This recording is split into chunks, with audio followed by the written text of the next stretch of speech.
नमस्कार दोस्तों, मैं आपकी दोस्त पूजा और आप हैं कोएक्स लर्निंग प्लेटफॉर्म पर। पौराणिक कथाओं में अक्सर दैत्य का विनाश देव शक्ति के द्वारा किए जाने का विवरण प्राप्त होता है। प्रकृति की व्यवस्था के अनुसार प्रत्येक मनुष्य के अंदर देव शक्ति उत्पन्न करने के लिए सकारात्मक चिंतन, व्रत, पूजा और उपवास का विधान बनाया गया है, ताकि मनुष्य अपनी अंदरूनी शक्ति से अपने पास आने वाले रोग शोक रूपी नामक नकारात्मक तत्वों का संहार कर सके। उत्पन्ना एकादशी का उद्देश्य भी शरीर में उत्पन्न होने वाले रोगों से मुकाबला करने के लिए रोग प्रतिरोधक क्षमता को विकसित करना है। उत्पन्ना एकादशी 20 नवंबर को है। इस एकादशी की कथा में यह विवरण प्राप्त होता है कि मुर नामक दैत्य का विनाश भगवान विष्णु के शरीर से उत्पन्न एक शक्ति द्वारा किया गया। जब अनेक वर्षों तक दैत्य से लड़ते लड़ते भगवान विष्णु एक गुफा में विश्राम करने लगे, तब उनके शरीर से एक शक्ति उत्पन्न हुई।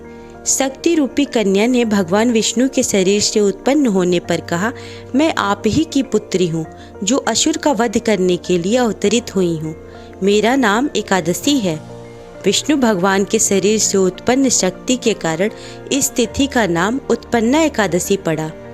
एकादशी तिथि के महात्म अनुसार साधारण मनुष्य भी इस शक्ति की तरह अपने शरीर में एक शक्ति को उत्पन्न करके असाध्य रोग रूपी दैत्य को पराजित कर सकता है। पद्म, स्कंद और विष्णु धर्मोत्तर पुराण का कहना है कि एकादशी व्रत में अन्न नहीं खाना चाहिए। आयुर्वेद के अनुसार समस्त बीमारियां वात, पित्त और कफ त्रिदोष की असंतुलन के कारण उत्पन्न होती है। एकादशी के दिन उपवास त्रिदोषों के संतुलन में सहायक होता है। एकादशी व्रत रखने से शरीर स्वस्थ होता है और मन प्रसन्न होता है, जिससे सकारात्मक चिंतन व्यक्ति को सफलता दिलाता है। प्रकृति का एक अपना नियम है। प्रकृति के नियम अनुसार आचरण करना मानव कल्याण के लिए जरूरी है। इस रहस्य को वैदिक काल से उस समय के वैज्ञानिक तथा ऋषि महर्षि ने समझा और शास्त्रों में मानव कल्याण के लिए कुछ नियमों को प्रतिपादित किया, ताकि आम जनमानस उन नियमों को अपने जीवन में आत्मसात कर निरोगी काया और सुख, शांति व समृद्धि प्राप्त कर सके। एकादशी तिथि के आसपास शरीर की अस्वस्थता और मन की चंचलता बढ़ जाती है।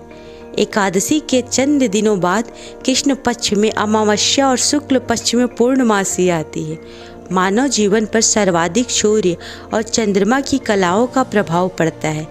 एकादशी का उपवास और विधान शरीर को संभालने और इष्ट देव के पूजन से चित्त की चंचलता को दूर करने का सबसे सरल और श्रेष्ठ उपाय है। तो आप सभी को उत्पन्ना एकादशी की हार्दिक बधाइयाँ। और अगर आपको हमारे द्वारा दी गई जानकारी अच्छी लगती है तो प्लीज़ हमारे चैनल को लाइक, शेयर और सब्सक्राइब करें। Thank you.